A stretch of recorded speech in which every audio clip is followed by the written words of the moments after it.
শেরপুরের নালিতাবাড়ির উত্তর রানীগাঁও এলাকার মডেল মসজিদ ও সাংস্কৃতিক কেন্দ্র উদ্বোধন হয় ২০২৩ সালে। এর মাঝে প্রায় ৮,২৮,০০০ টাকা বিদ্যুৎ বিল বকেয়া পড়ে যায়। ১.৫ মাস আগে বিদ্যুৎ সংযোগ বিচ্ছিন্ন করে বাংলাদেশ বিদ্যুৎ উন্নয়ন বোর্ড। এরপর অন্ধকারে মোমবাতি জ্বালিয়ে নামাজ আদায় করছেন মুসল্লিরা। তবে সম্প্রতি উপজেলা প্রশাসন মসজিদে একটি প্রিপেড মিটার লাগিয়ে দেয়। এতে সাময়িক সমাধান মিললেও স্থায়ী সমাধান চান মুসল্লিরা। আমরা অন্ধকারে মোমবাতি জ্বালায়া নামাজ পড়তেছি।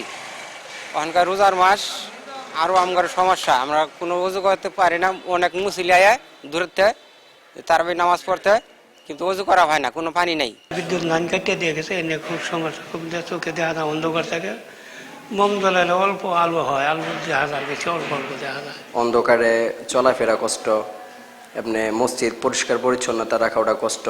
এখন এই যে রমজান মাস আসছে, আমরা নামাজ পড়তেছি, আমাদের খুব কষ্ট হয় নামাজ কারেন্টের জন্য। ভবিষ্যৎ হোক নিরাপদ, বিনিয়োগ হোক বিশ্বস্ত, আর আমার পছন্দ সল্ট বে। ওয়েলকাম টু সল্ট বে। বিদ্যুৎ নেই, তাই বন্ধ মসজিদের পানির পাম্প। ওযু করতে পারছেন না নামাজিরা। মসজিদ পরিষ্কার পরিচ্ছন্ন রাখতেও সংকট বেড়েছে। মোমবাতির মাধ্যমে আমরা চালাচ্ছিলাম। পরবর্তী সময় আমাদের এলাকাবাসীর উদ্যোগে যুব সমাজ তাদের মাধ্যমে একটি প্রিপেড কাট মিটারের আবেদন করে। সেই প্রিপেড কাট মিটারের মাধ্যমে আমরা ২-৩টা বাতি এবং অল্প পরিসরে ওই সার্ভিসটার দিয়ে আমরা বর্তমানে আমাদের সমস্যা জর্জরিত অবস্থায় আমরা চলমান আছি। জেলা ইসলামিক ফাউন্ডেশনের উপপরিচালক জানান, ১০০ ইউনিটের বিদ্যুৎ বিল ধর্ম মন্ত্রণালয় থেকে দেওয়ার কথা। তার অতিরিক্ত টাকা স্থানীয় কমিটির মাধ্যমে দেওয়ার নিয়ম, কিন্তু সেই টাকা তোলা যাচ্ছে না। ১০০ ইউনিট বিদ্যুৎ বিল সরকার তথা মন্ত্রণালয়ের পক্ষ থেকে দেওয়া হবে। আর বাকি যে বিদ্যুৎ বিলটা আসবে, এটা লোকালি যে কমিটিটা আছে আমাদের মসজিদ নীতিমালায়, দান বাক্স হোক এবং মসজিদে যে চাঁদা আমরা কালেকশন করি শুক্রবার, এইভাবেই বাকি বিদ্যুৎ বিলগুলো মেটানোর কথা রয়েছে।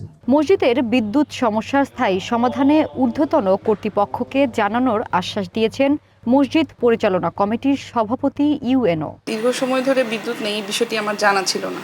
আর আপনারা জানেন যে নির্বাচনকালীন সময়ের কারণে আমরা হয়তো ব্যস্ত ছিলাম, বা কোনো কারণে বা এই বিষয়টি আমাদের মাথায় নলেজে আসেনি। সংশ্লিষ্ট কর্মকর্তার সাথে কথা বলে জানতে পেরেছি যে ওখানে প্রায় ৮ লাখ টাকার মতো বিদ্যুৎ বিল বকেয়া রয়েছে। আমরা ঊর্ধ্বতন কর্তৃপক্ষের সাথে কথা বলে এই বিদ্যুৎ বিলের বিষয়টি যাতে সমাধান করা যায় সেই চেষ্টা করব। বকেয়া বিলের দায় ও পরিশোধ প্রক্রিয়া নিয়ে সংশ্লিষ্ট দপ্তরগুলোর বক্তব্যে ভিন্নতা থাকায় বিষয়টি নিয়ে জনমনে প্রশ্ন তৈরি হয়েছে।